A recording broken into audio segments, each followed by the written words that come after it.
অনলাইনে বিকাশের মাধ্যমে পাঠাচ্ছে, এটা অন্তর্ভুক্ত ছিল না। এটা ছাড়াও অবদান ছিল এই পরিমাণ।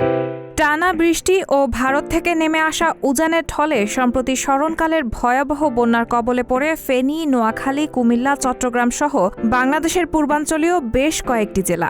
বন্যার্তদের সাহায্যার্থে ওই সময় রাজধানী সহ সারা দেশে ত্রাণ সংগ্রহ কার্যক্রম পরিচালনা করা হয়। বৈষম্যবিরোধী ছাত্র আন্দোলনের আহ্বানে সাড়া দিয়ে ত্রাণ কার্যক্রমে সহায়তা করে দেশবাসী।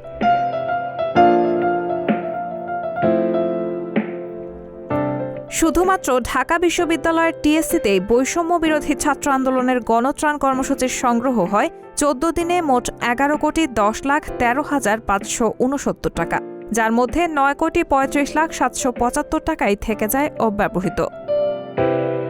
টিএসসিতে উত্তোলিত এই বিশাল অঙ্কের ত্রাণের টাকা নিয়ে বেশ আলোচনা সমালোচনা হয় গত কিছুদিন। পরে সমন্বয়কদের পক্ষ থেকে জানানো হয় উত্তোলিত টাকা ব্যাংকে জমা আছে। বিষয়টি জন্ম দেয় নতুন আরেক বিতর্কের। কথা ওঠে কি করা হবে এই টাকা দিয়ে। এবার বিষয়টি নিয়ে মুখ খুলেছেন বৈষম্যবিরোধী ছাত্র আন্দোলনের কেন্দ্রীয় সমন্বয়কদের একজন আবু বাকের মজুমদার। নিজের ফেসবুক পেজ থেকে দেওয়া এক পোস্টে তিনি জানান, ব্যাংকে থাকা গণত্রাণের অর্থ ব্যয় করা হবে উত্তরবঙ্গে সৃষ্ট বন্যা পরিস্থিতিতে।